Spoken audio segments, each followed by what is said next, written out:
지금은 이제 이론 설명이 아니고요. 좀 전반적으로 제가 여러분들의 어떻게 보면 조금 선배로서 전반적인 얘기를 잠깐이나마 드리려고 촬영을 하는 겁니다. 뭐 아시겠지만 뭐 모르죠. 저도 이제는 어렸을 때 컴퓨터 하는 게 너무 좋아서 저는 고등학교 때부터 프로그래밍을 했습니다. 이게 재밌어서. 근데 이제 프로그래밍을 또 좋아하는 사람은 또 국영수를 못해요. 보통 특징이 국영수를 잘하면서 프로그래밍을 좋아하는 사람이 별로 없습니다. 이게 보안도 마찬가지예요. 보안을 잘하는 사람은 또 일단 수능을 잘 못 봐. 원래 그런 공통점이 있어요.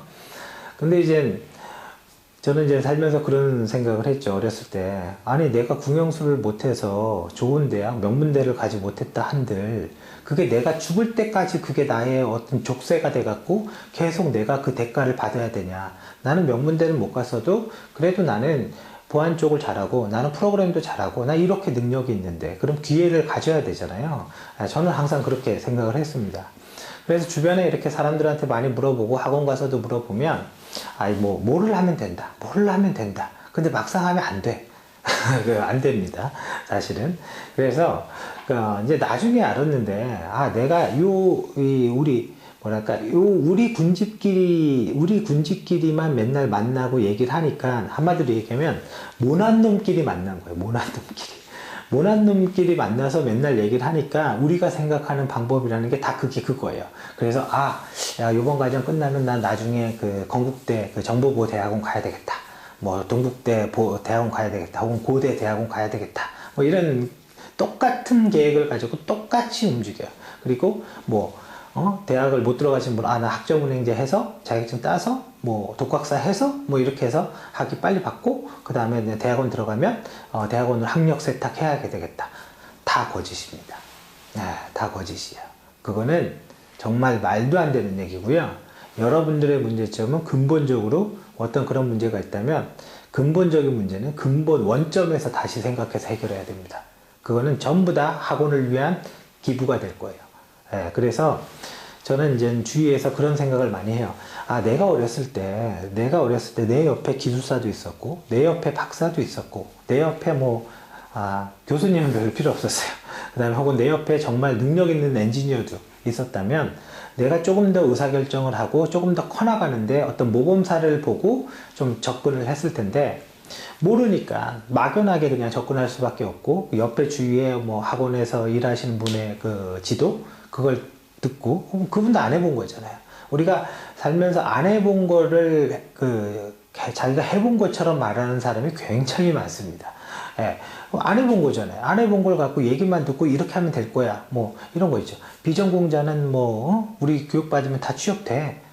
취업될 수도 있겠죠. 어디가 되냐가 문제인 거고, 그리고 나이가 몇 살이냐 문제인 거고, 비전공자도 다 똑같은 비전공자가 아니에요. 어느 과냐에 또 중요한 것도 있고, 학교라는 것도 있고, 기존의 활동을 뭘 하고 있었냐도 있기 때문에, 한 가지 변수로만 비전공자다라는 정의로만 그 사람을 평가할 수는 없는 거예요, 당연히. 그래서, 여러분들은, 막연하게 대학원을 가고 뭐를 가고 이렇게 좀 생각하지 말고, 주위에 좀 찾아가서 실제로 좀 정확하게 좀 물어보고, 그죠? 그런 걸 좀 하셨으면 좋겠어요. 예를 들어서 저 같은 경우는, 어떤 목표가 있으면 그 목표를 나는 보안기사 돼야지. 그럼 한번 첫 번째 물어봐요. 보안기사 따면 뭐가 좋은데? 입사가 되나? 그러면 내가 입사하고 싶은 회사를 먼저 찾아봐서 스펙을 다 찾아요. 그리고 문의도 해보고 해봐서 보안기사가 이런 역할을 하는구나, 혹은 대학원을 나오면 이런 역할을 하는구나, 왜 얘네가 학력을 중요하게 보는구나, 그걸 이해해야 됩니다. 그래야지 내가 내 진로의 계획을 좀 더 정확하게 잡을 수가 있고, 그거에 따른 일정과 그 다음에 병렬로 해야 될 거, 자기계발도, 혹은 단계적으로 해야 될 것도 나눠질 수도 있는 거고요.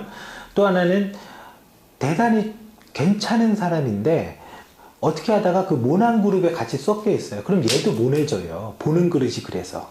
그런 경우, 그게 최악인 거죠. 그게 최악인 겁니다. 내가 볼 때는 멀쩡한데 여기에서 이쪽으로 나오면 속된 말로 안랩 정도의 얘기가 아니라, 회사가 아니라, 저는 개인적으로 안랩을 대기업이라고 생각하지 않습니다. 왜 그러냐면, 제가 보는 대기업은 최소한 월급, 신입사원 초봉 300 넘는데, 그러면 전 대기업이고요. 그거 안 넘으면 대기업 아니에요. 그냥 법적 대기업인 거고. 뭐 안랩의 월급이 얼마인지는 저는 모르겠습니다. 근데 그냥 안 넘을 것 같아서 모든 보안하는 사람은 나는 나중에 안랩 가야지, 나는 나중에 SK 인포셋 가야지, SK자 빼보세요. 그래서 아무튼 그건 여러분들이 자기계발을 좀 제대로 좀 방향성 있게 하시고, 그때 보안기사의 학습은 기본적으로 여러분들한테 어떤 개념과 어떤 그 실무와 이런 거를 완벽하게 넣어줄 수가 있습니다. 그래서 단순하게 나는 증만 따야지, 증만 따면 정말 증만 땁니다. 자, 물어봅니다. 자, 봐보세요. 방화벽이 있어도, 그죠? 그냥 이제 마음대로 제가 만들어 볼게요. 방화벽이 있는데, 방화벽 자체로 발생되는 보안적 이슈가 뭐가 있습니까? 이렇게 물어봤어요. 자, 저도 방화벽을 운영해 본 적이 없습니다. 저도. 이 말은 지금 이 순간 제 멋대로 만들어낸 말이고요. 그러면 신입사원이 왜 나한테 이런 걸 묻지? 나 들어가서 배울 건데? 그럴 거 아니에요. 당연한 거예요, 그 말은. 근데 그거를 뭐 버벅거리면 아무 의미가 없어지는 거죠. 그런데 저라면 이렇게 얘기를 하겠어요.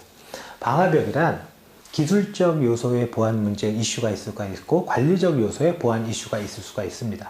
관리적 요소의 보안 이슈는 ISMS 보호대책 요구사항을 참조해서 얘기를 드리면, 레퍼런스에서 얘기를 드리면, 방화벽에 대한 접근 통제를 어떻게 할 거고, 방화벽 관리는 누가 할 거고, 원격에서 어떻게 관리할 거고, 이런 권한과 이행에 대한 측면에서의 보안 이슈를 발생할 수 있고, 이 부분은 방화벽뿐만 아니라 대부분의 보안 정책, 보안 관리에 모두 다 공통적인 이슈, 공통적인 문제점으로 이야기할 수가 있고요.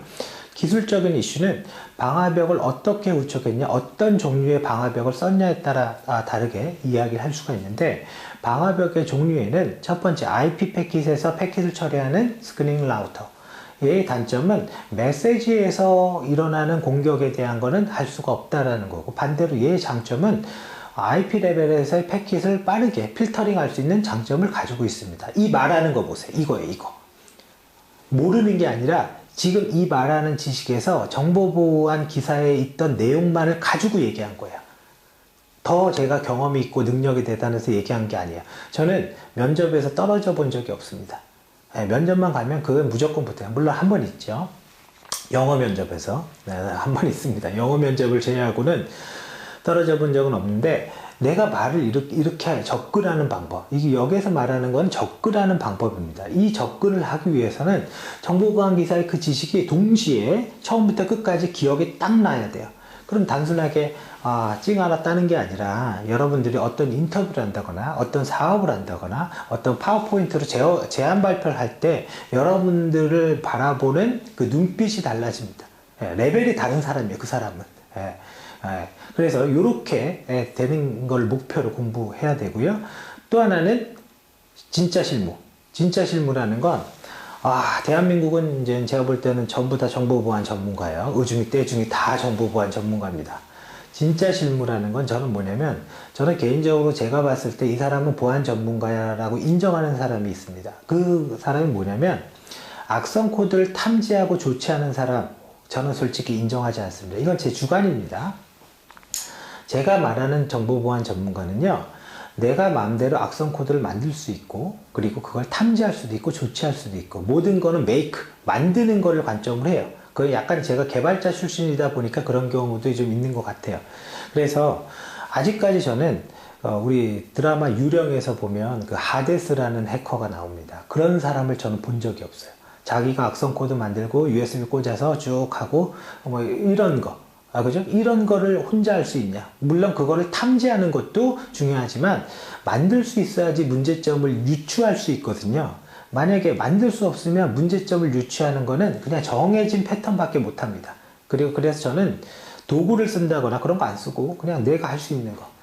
근데 안타깝게도 여태까지 제 주위에서 아무도 보안 전문가라고 말은 들은 사람 하지만 저는 본 적이 없어요. 그런 하데스와 같은 사람을.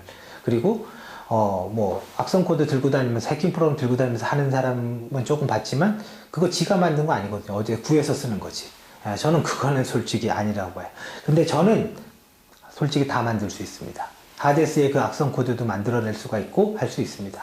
근데 그거를 제가 어렸을 때 프로그램을 했기 때문에 그때 할 수 있었냐? 그거 아닙니다. 정부 보안 기사 공부를 하면서 DLL 인젝션이 있구나. 그럼 저는 해봐요. 진짜 이렇게 하면 돼? USB 꽂을 때 자동 인식돼? 이건 뭐 쉽죠? 해보세요. 쉽나? 쉽지 않습니다. 드라이브 바이 다운로드 실제 어떻게 하는 거지? 어떻게 들어갔는데 다운로드 되지? 이거에 대한 답을 주지 못하는 사람은 결과적으로 저는 보안 전문가라고 저 개인적으로는 인정하지 않습니다. 그래서 이렇게 확실한 기술적 전문가가 되거나 아니면 아까처럼 접근하는 방법을 통해서 자기가 어떤 사물에 대해서 접근하는 방법을 표현할 수 있는 컨설턴트적인 전문가가 되거나 둘 중에 하나의 모습은 반드시 가지고 있어야 돼요. 둘 중에 하나의 모습은. 예.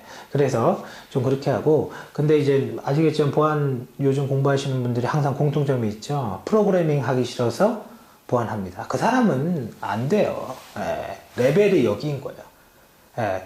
프로그램도 내가 할 수 있는데 지키는 게 더 중요해서 한다. 이렇게 돼야 돼요. 그래서 자기가 하기 싫은 거 부족한 걸 도망 다니지 말고 그걸 원점에서 해결하셔야 됩니다. 예. 그렇게 좀 하셨으면 좋겠고, 이번 강의를 계기로 자기가 좀 레벨을 좀 올렸으면 좋겠어요. 그리고 주위에 노는 물이 별로 안 좋으면 저한테 물어보세요. 그럼 제가 대답할 수 있는 거는 뭐 다 대답을 해드리겠습니다. 그리고 저는 직설적이고 명확하게 합니다. 뭐 두리뭉실 얘기는 안 합니다. 자, 아무튼 그렇게 돼 있고, 뭐 이상으로 보안 기사 관련 뭐 공개 강의는 마치겠습니다.